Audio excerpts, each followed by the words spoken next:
आजकल यार हम जैसे ये टीवी ऑन करते हैं तो हमें सिर्फ किसानों की खबरें सुनाई देती हैं। तो आप लोग क्या सोच रहे हैं इस बारे में? तो आप किसानों की तरफ है या सरकार की तरफ? मैं आपको विश्वास दिलाना चाहता हूं कि अगर आपने ये वीडियो अंत तक देखी तो आपका ज़मीर आपको बता देगा कि आप किसकी तरफ हैं।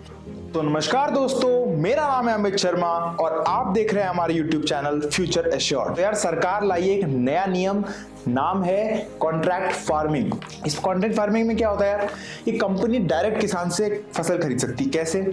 ऐसे समझो इसको, जैसे लेस की कंपनी है, अब वो आलू के चिप्स बनाती है तो उसे आलू की जरूरत पड़ेगी। पार्ले कंपनी है, बिस्किट बनाती है, गेहूं की जरूरत पड़ेगी। अब ये कंपनियां पहले बिचौलियों से खरीदती थी, मतलब किसान और कंपनी के बीच में बहुत सारे मीडिएटर लोग हुआ करते थे। लेकिन अब कॉन्ट्रैक्ट फार्मिंग के तहत ये कंपनियां अब किसान से डायरेक्ट खरीद कर सकती हैं। कैसे? कि कंपनी अपनी मैनेजमेंट टीम के साथ फील्ड में जाएगी कि उन्हें यार कितनी खेती चाहिए और कितनी खेती की फसल से उनका काम हो जाएगा। तो ये हिसाब किताब लगाने के बाद मान लीजिए उन्होंने एक शहर के 20 से 25 गांव की खेती की उपज उनको चाहिए, तो उस 20-25 गांव के हर छोटे बड़े किसान के साथ एक कॉन्ट्रैक्ट साइन होगा जिसमें फसल किस रेट पर खरीदी जाएगी ये पहले से ही तय कर लिया जाएगा। इससे किसान को सबसे बड़ा फायदा है, क्योंकि किसान हमेशा इसी असमंजस में रहता है कि यार रेट क्या लगेगा, मैं फसल तो बो रहा हूं, क्या मुझे अच्छा रेट मिलेगा, क्या मेरी लागत तक निकल जाएगी। क्योंकि हमारे यहाँ अगर पैदावार ज्यादा हो जाती है तो रेट गिर जाते हैं और पैदावार कम होती है तो रेट बढ़ जाते हैं। अब किसान कोई एनालिस्ट तो है नहीं कि इन सब बातों में लगा रहे, तो जब एक बार रेट डिसाइड हो जाता है कंपनी के साथ तो किसान निश्चिंत होकर अपना खेती कर सकता है कि यार इतना तो रेट मिलेगा ही और मुझे लागत से तो ज्यादा ही मिल रहा है, तो मेरा तो फायदा है इसमें काफी अच्छा। दूसरा इसमें सबसे बड़ी बात है बिचौलिए नहीं है। जब बिचौलिए नहीं है, कंपनी को भी फायदा है, कंपनी को भी अच्छे रेट मिलेंगे और किसान को भी अच्छे रेट मिलेंगे, क्योंकि बिचौलियों का इसमें मार्जिन बिल्कुल खत्म कर दिया है। तीसरा बड़ा फायदा इसके अंदर यह है कि खाद, बीज और बाकी सारी चीजें जो फसलों में काम आती थी, इन सब के लिए किसान पहले लोन लिया करता था, तो अब वो लोन ना लेके कंपनी से ही एडवांस में पेमेंट ले सकता है, जिससे वो खाद, बीज और बाकी काम कर ले। तो ये भी बहुत बड़ा फायदा है। लेकिन सब फायदे नहीं है, कुछ नुकसान भी है इसके। नुकसान मतलब दूसरा नजरिया है देखने का कि खामियां क्या हो सकती हैं। मान लीजिए 25 रुपए पर केजी गेहूं तय हुआ है कंपनी के साथ, किसान कंपनी को देगा 25 रुपए केजी में। लेकिन अगर कटाई के समय मंडी में रेट 50 रुपए केजी चल रहा है तो, और अगर किसान ने कंपनी को छोड़कर मंडी में जाके अपनी फसल बेच दी तो इस मामले का निपटारा कौन करेगा? और अगर कंपनी की तरफ से सोचूं कि कंपनी ने कॉन्ट्रैक्ट कर लिया और बाद में कंपनी लॉस में चली गई, दिवालिया हो गई, या फिर कंपनी ने फसल खरीदने से मना कर दिया, तो इन सब बातों का निपटारा कौन करेगा? तो इन सब निपटारों के लिए सरकार ने मंडी के जो सरकारी अधिकारी होते हैं उनको ये जिम्मा दे दिया है। अब दोनों ही पार्टी, किसान और कंपनी, अगर उनके फैसलों से खुश नहीं है तो वह कोर्ट जा सकते हैं। लेकिन कोर्ट में ये लड़ाई और एक तरफा सी दिखती है। एक तरफ कंपनी है जिसके पास लीगल टीम है, बड़े बड़े वकील हैं, तो दूसरी तरफ किसान है जिसके पास अपना गुजारा चलाने तक के लिए भी पैसे नहीं है। तो ये सब कुछ खामियां है कि अगर ये चीज स्मूथ चलती है तो इससे बेस्ट चीज नहीं हो सकती। लेकिन अगर ये चीज स्मूथ नहीं चलती तो सरकार को इन खामियों को भी दूर करना चाहिए। तो दूसरा बिल जो लाई है सरकार, वो है असेंशियल कमोडिटीज के बारे में। असेंशियल कमोडिटीज क्या होती हैं? आवश्यक वस्तुएं। ये बिल पहले भी आ चुका है 1955 में, मतलब कोई नया बिल नहीं है ये बिल में बस थोड़ा सा बदलाव है। असेंशियल कमोडिटीज, आवश्यक वस्तुएं क्या होती हैं? आवश्यक वस्तुएं वो चीजें होती हैं जिनकी स्टोरेज पर एक लिमिट होती है, यानी कि कोई भी व्यक्ति और प्राइवेट कंपनी उसकी स्टोरेज एक लिमिट तक कर सकती है और उसके प्रोडक्शन, सप्लाई और डिस्ट्रीब्यूशन पे गवर्नमेंट का कंट्रोल रहता है।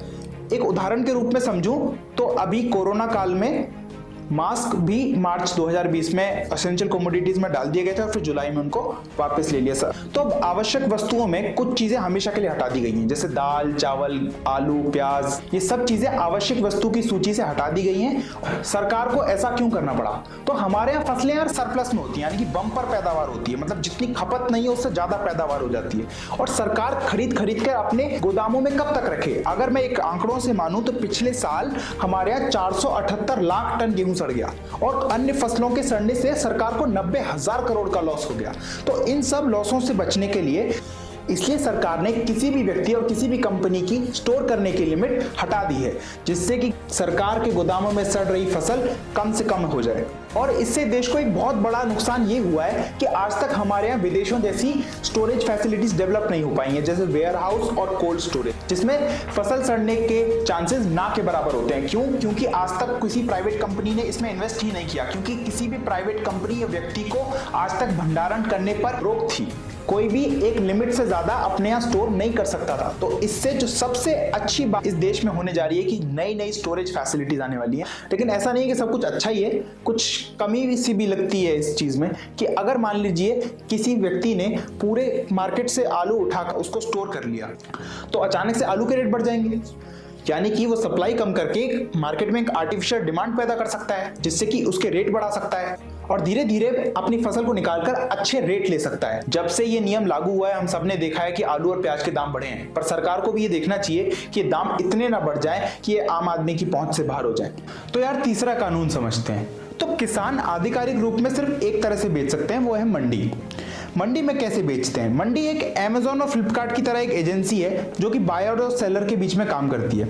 मंडी में होता क्या है, किसान अपनी फसल को लेके जाता है, वहां पे कुछ प्राइवेट बिजनेसमैन बैठे रहते हैं, मतलब वहां पे मंडी के सरकारी अधिकारी भी होते हैं लेकिन वहां पे कुछ प्राइवेट बिजनेसमैन होते हैं जिन्होंने एक लाइसेंस ले रखा होता है जिनको हम बोलते हैं आड़ती या बिचौलिए। तो बिचौलिए किसान की फसल की बोली लगाते हैं और जो जिसकी बोली सबसे ज्यादा लगती है उसे किसान अपनी फसल बेच देता है। लेकिन मंडी सिस्टम तब फेल हो गया जब इन आड़तियों ने आपस में साठगांठ कर ली और सब एक जैसे कम से कम रेट बोलने लग गए। तो किसान के हालातों का बहुत ज्यादा फायदा उठाया क्योंकि वो अपना किराया भाड़ा लगा के इतनी मुश्किल से मंडी तक लाया है। अब वो इसके पास इतने पैसे नहीं होते किसान के पास कि वो वापस अपनी फसल ले जाए और फिर किसी और दिन लाए जब बोली अच्छी लग रही हो। कम से कम बोली लगा के उसे कम से कम उस रेट में उसकी फसल को खरीद लिया जाता है और फिर महंगे से महंगे में आगे बेचा जाता है। लेकिन एक आंकड़ों के मुताबिक सिर्फ 6% किसान ही इस देश के मंडियों में बेच पाते हैं। तो यार जिस कमेटी ने ये मंडी सिस्टम बनाया था, APMC, agriculture product market committee, उसने कहा था कि मंडी सिस्टम के सक्सेसफुल होने के लिए उसको हर 5 किलोमीटर बनाना पड़ेगा। और हमने देखा यार ज्यादातर राज्यों में मंडियां बहुत दूर दूर हैं, तो किसान वहां तक पहुंच ही नहीं पाता या किसानों के पास इतने पैसे नहीं होते कि वो अपना ट्रांसपोर्ट चार्ज लगा के मंडियों में बेचे। तो आज भी 94% किसान किसी बड़े साहूकार, लोकल मार्केट या बड़े किराने वाले को बेच देता है। तो जो सरकारें बोल रही हैं कि उन्होंने आज ये ओपन मार्केट कर दिया है, सरकार किसान अब मंडी के बाहर भी बेच सकता है, कोई सेंस है इस बात? हमें बहुत लग रही है या चाहे वो मंडी में आड़ती हो, चाहे बड़े साहूकार हो, चाहे वो किराने वाले हो, यार सबने अपने मनमाने दामों पर किसानों की फसलों को खरीदा है और उन पे अत्याचार ढाया है और उनको लागत तक नहीं निकल पाती ऐसे रेट दिए हैं। वो कर्ज में डूब जाता था और आत्महत्या कर लेता था। तो इन सब से बचने के लिए सरकार लाई एमएसपी यानी कि मिनिमम सपोर्ट प्राइस, हिंदी में बोलते हैं न्यूनतम समर्थन मूल्य। तो एमएसपी होता क्या था? जैसे कि हमने कॉन्ट्रैक्ट फार्मिंग में देखा, खेती करने से पहले ही रेट सुनिश्चित हो जाते हैं, ऐसे ही फसल बोने से पहले ही एमएसपी सरकार घोषित कर देती है। जैसे अभी गेहूं का देखें तो 19 रुपए 75 पैसे है, तो सरकार ने फसल होने से पहले ही रेट बता देती है कि आपकी फसल का ये रेट मिलने वाला है। इससे क्या होता है कि अगर मार्केट में किसान को कम रेट मिल रहा है तो वो सीधा आके सरकार को बेच सकता है। तो इससे मनमाने रेटों पे खरीद बंद हो गई। तो एमएसपी किसानों के लिए तो अच्छा है, लेकिन सरकार के लिए टेढ़ी खीर साबित हुआ। सरकार को इसमें इतना भारी घाटा हुआ है, जैसे सरकार 19 रुपए 75 पैसे में पर केजी गेहूं खरीद रही है। लेकिन यार 2013 में मनमोहन सिंह जी की सरकार में एक फूड सिक्योरिटी बिल नाम का कानून पास हुआ, खाद्य सुरक्षा कानून कहते हैं हिंदी में। उसके तहत गरीबों को गेहूं 2 रुपए किलो और चावल 3 रुपए किलो देनी पड़ गई। तो सरकार खरीद कितने में रही है? अप्रॉक्स 20 रुपए में पर केजी के हिसाब से खरीद रही है, लेकिन देना कितने में पड़ रहा है? 2 रुपए केजी के हिसाब से पड़ रहा है। तो सरकार को इससे भारी घाटा हो रहा है। तो अपना घाटा बचाने के लिए और एमएसपी से पल्ला झाड़ने के लिए सरकार इस तीसरे कानून के तहत एक नया कंसेप्ट लाई है, ओपन मार्केट। यानी कि किसान मंडी में ना बेचकर, एमएसपी पर सरकार को ना बेचकर किसी भी प्राइवेट कंपनी को बेच सकते हैं या किसी भी व्यक्ति को बेच सकते हैं जिसके पास पैन कार्ड हो। तो सरकार कॉन्ट्रैक्ट फार्मिंग और ओपन मार्केट जैसे कंसेप्टों को लाकर एमएसपी से अपना पल्ला झाड़ना चाहती है, जिससे कि ज्यादा से ज्यादा खरीद एमएसपी से बाहर हो और सरकार को कम से कम घाटा हो। तो किसानों को इसमें क्या दिक्कत है वो मैं बता देता हूं। एक बार किसानों का नजरिया सुनो।